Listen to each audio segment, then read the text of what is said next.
access. Hundreds lined the state capitol ready to fight for reproductive rights in Colorado. How did you arrive at deciding when life begins? Colorado lawmakers hoping to establish backup plans in the event Roe v. Wade falls.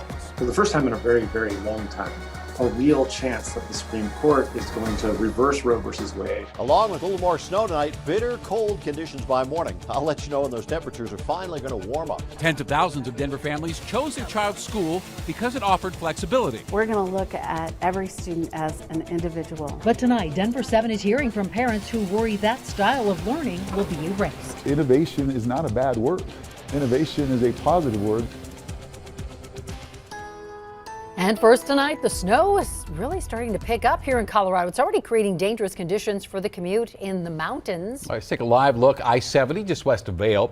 East and westbound lanes right now are closed because of some crashes there. The closure here stretches about 4 miles between Vail and Avon, and they've been closed now for about an hour and a half right now, and CDOT has not said yet when it's going to reopen. All right, busy night tonight. Glad you're with us on this Weather Action Day. I'm Shannon Ogden. Good evening. I'm Ann Trujillo, and we have team coverage on this Weather Action Day for you, including a look at when this storm will end with meteorologist Mike Nelson. First, let's get a look at how the roads are doing along I-25. Denver 7's Colette Bordelon joins us live in Denver. So specifically, how's it looking there off Downing?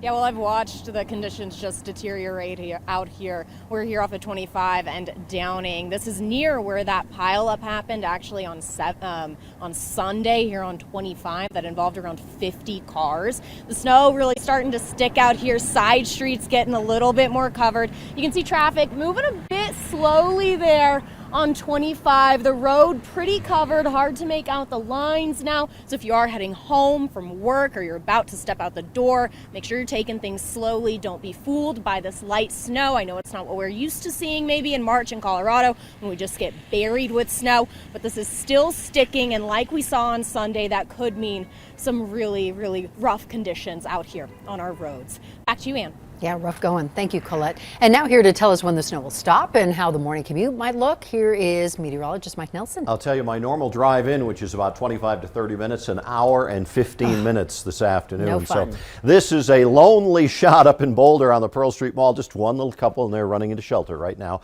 Temperatures are cold out there along with the snow. It's 8 currently in Denver and at Akron, 11 at Greeley and Fort Collins. Look at Cheyenne, it's just 4 degrees. And if you combine the winds on exposed skin, temperatures are below zero on the Northeast Plains. So it's a dangerous situation. Lots of weather advisories and warnings currently in effect in the mountains, on the plains. Winter storm warnings across all of Kansas. They'll likely shut down I-70 across much of Kansas overnight tonight. We have the winter weather advisory until 5 a.m. along the Front Range. You can still see the bands of snow continuing to move through. We probably pick up another 2 or 3 inches this evening, and then the main focus is going to shift out onto the plains, out across Kansas with this storm.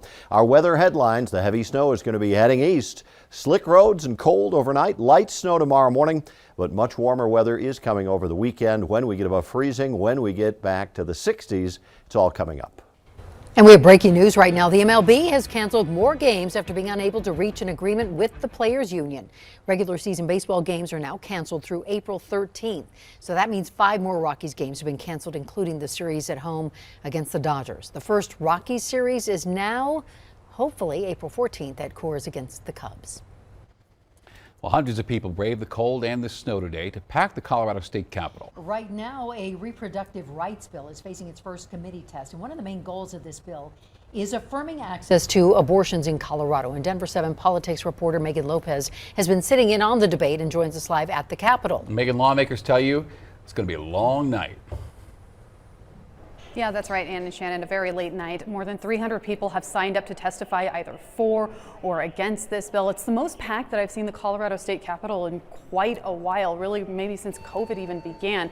Lots of people, and as you can imagine, lots of emotions with this topic.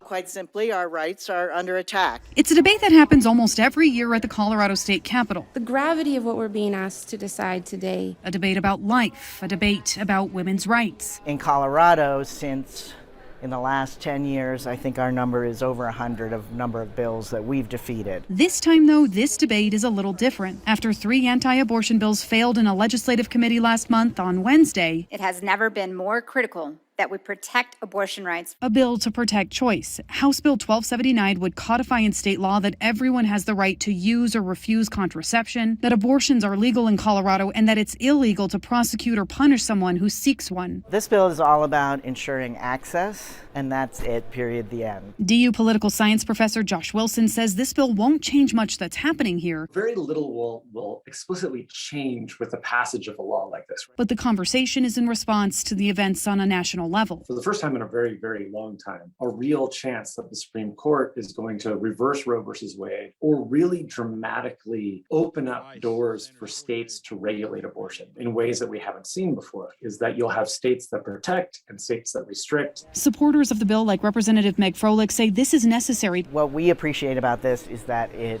sets the absolute framework and establishes that this is what we want in Colorado. During that committee hearing, though, Republican lawmakers raised concerns about when life begins. As stated in your bill, there is no right given to the unborn through any stage of development. They also brought up the failed bills and the ballot measures and asked why a statutory change is needed. And if we believe that the people, that the citizenry, they're not going to change course, that they're going to continue down this trajectory of not having any sort of restriction on abortion, why is this bill necessary? The debate over abortions is always emotional. One woman being forced to leave the hearing after an outburst.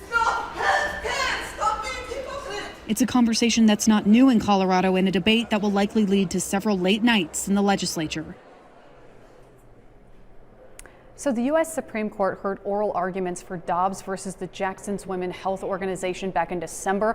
A ruling on that is expected as soon as June. So that's the timeline that a lot of states like Colorado are competing with when it comes to coming up with and codifying their own rules around abortion access. I'm live. Megan Lopez, number 7. All right, like you said, going to be a long night. Megan, thank you. And as she mentioned there, the Reproductive Health Equity Act deals with more than just abortion rights, and you can read our summary of the bill right now on thedenverchannel.com. Just horrific scenes in Ukraine today, and what you're looking at is the aftermath of a Russian airstrike on a children's hospital and maternity ward in the town of Mariupol. That attack happened during what was supposed to be a ceasefire from Russia to provide Ukrainians with a safe zone to escape. Now, at last check, at least 17 people were injured in the blast, and Ukraine says more than 1,100 have been killed in that town since the invasion began. Civilian buildings, it's hospitals, schools, preschools destroyed. Senseless war. And today, White House Press Secretary Jen Psaki referred to Russian President Vladimir Putin as a dictator. And she said we should be on the lookout for Russia to use chemical or biological weapons. And Colorado is now collecting extra body armor and ballistic helmets from local law enforcement agencies to send to Ukraine. Colorado Department of Public Safety is already pledging to donate 750 helmets and 80 sets of body armor. Governor Polis says for now, the state will not be accepting equipment donations from the public.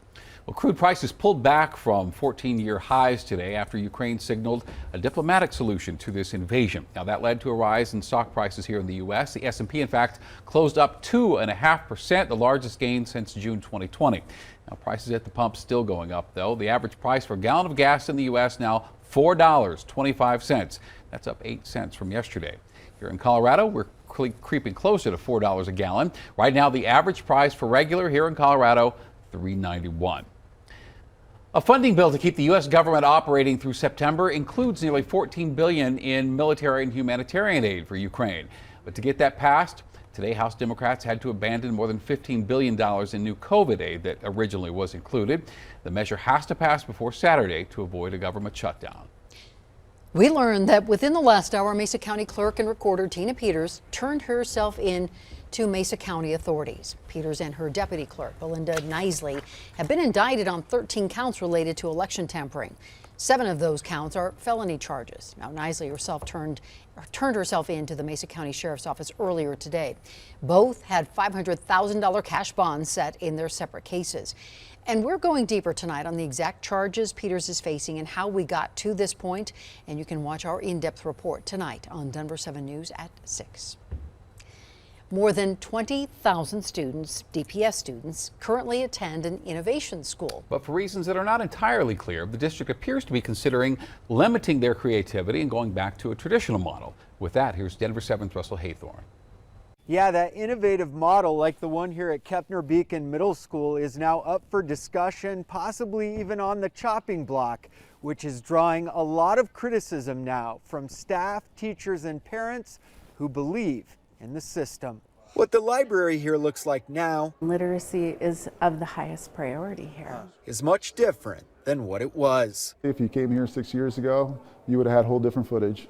This was a soccer field. And in many schools, physical libraries are a thing of the past. Librarian Victoria Bailey says this is one of many ways innovation schools are improving education. We can tailor our schools based on our community, based on our demographic. Alex Magana runs both Kepner Beacon and Grant Beacon middle schools and says in just 2 years, the innovation model took both schools from low performing to top of the class. We're the top performing school with the same population of students from yellow to green in 1 year, and then we've maintained green or almost at a blue status on the school performance framework. One way they're succeeding is through enrichment. We have an enrichment hour during our regular school day twice per week. Elizabeth Walters helps coordinate enrichment classes, which students get to choose each quarter, helping them lean into their strengths and curiosity. We've got some Lego robotics, video game design, a really cool Shark Tank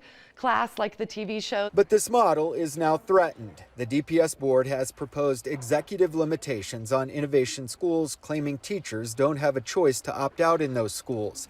The teachers union says that violates teacher rights. We reached out to a few board members and got no comment, with the exception of one who told us he's in a listen first, talk later mode. These Kepner teachers are vowing to fight for a model they believe in. I have seen the growth of our students.